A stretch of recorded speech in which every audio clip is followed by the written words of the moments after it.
waxaa meel gabagabaha maraya doorashooyinka dalka Soomaaliya iyadoo maalinta Talaadada iyo Arbacada la soo kala dooran doono guddoonka baarlamaanka qaybihiisa koobaad iyo labaad balse waxaa soo baxay khilaaf iyo guux u dhaxeeya labada aqal ee baarlamaanka. khilaafkan ayaa la yiri waxaa sababay doorashooyinka isbarbar socday ee dhawaan ka qabsoomay gobolka Gado, magaalada Ceelwaaq iyo sidoo kale Garbaharey.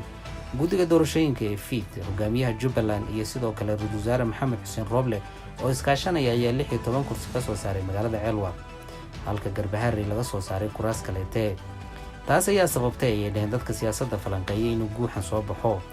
dhanka kale madaxweynaha dowladda Soomaaliya Maxamed Cabdullaahi Farmaajo ayaa dhawaan ku sheegay wareegto ka soo saaray xafiiskiisa inay doorashooyinka isbarbar socda ay yihiin nidaam khaldan kuwaasoo baalmaray dhammaan habraacii lagu heshiiyay 17 Sebtembar 2020. madaxweyne Maxamed Cabdullaahi Farmaajo ayaa sidoo kale sheegay inaysan noqon karin nidaam sax ah doorashooyinkan isbarbar socda ee ka socda gobolka Gado. haddii doorashooyinkan la ansixiyo kuwa laga soo doortay Ceelwaaq, maxaa ku dhalan kara dadka reer Gado? kow, in dadka reer Gado ay noqdaan kuwo cuqdad iyo ay ku reebto tiiraanyo marka aynu weligood iloobin. sidoo kale in loo aqoonsado doorasho musuq ah oo markaas aan loo aabayeelin. 3, in doorashooyinka ka soo baxa gobolka Gado ay noqon doonaan kuwo aan noqonin kuwii ka soo baxay dhammaan gobolada intooda kaleete. sidoo kale dadka siyaasadda falanqeeya oo ka mid yahay Faysal Roble ayaa sheegay in haddii mar kooramku uu buuxo wax dhibaato ah aysan ku keenaynin nidaamka baarlamaanka iyo sidoo kale guddoonka doorashada sida ay u socdaan. Faysal Roble ayaa sidoo kaleete sheegay in dhammaan doorashooyinkii dalka laga soo doortay ay ahaayeen kuwo musuq u badan, waxbana aysan kaga doonayn kuraasta laga soo doortay Ceelwaaq. waxay isku egyihiin ayuu yidhi kuraastii laga doortay magaalada Boosaaso ee gobolka Bari, taasoo intooda badan u bannaayeen musuq iyo afduub.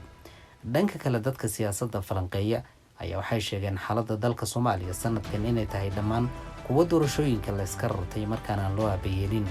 lama garan doono waxa ay dhalin doonaan mustaqbalka dhow doorashooyinka dhawaan laga soo wada boobay ee dhaheen gobolada, balse waxaa loo arkaa in kuraastu ay ku kala duwan tahay nidaamka iyo habraaca loo jiheeyay.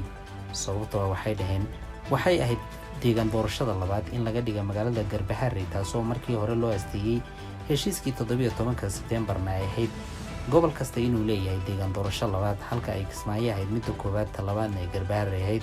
balse guddiga doorashooyinka ee FID iyo sidoo kale hogaamiyaha Jubbaland iyo Ra'iisul Wasaaraha dalka oo iskaashanaya ay u bedeleen magaalada xuduudda ku taalla Ceelwaaq. lama garanayo saameynta dhabta ay ku reebi doonto, balse dadka siyaasadda falanqeeya ayaa yidhi doorashooyinkan ma aha kuwa sax ah nidaamkii loo baahnaana soo maray. maalinta Talaadada iyo Arbacada ayaa la soo gabagabayn doonaa guddoonka doorashooyinka. ma noqon doonaan xildhibaanadan kuwa sida u fadhiista kana qayb gala, mise waxay noqon doonaan kuwa halkooda taagan oo nidaam kale lagu xalliyo? erayadaas iyo kuwo kale ayaa weli taagan, balse waxaynu ogaan doonaa halka ay wax ku dambeeyaan.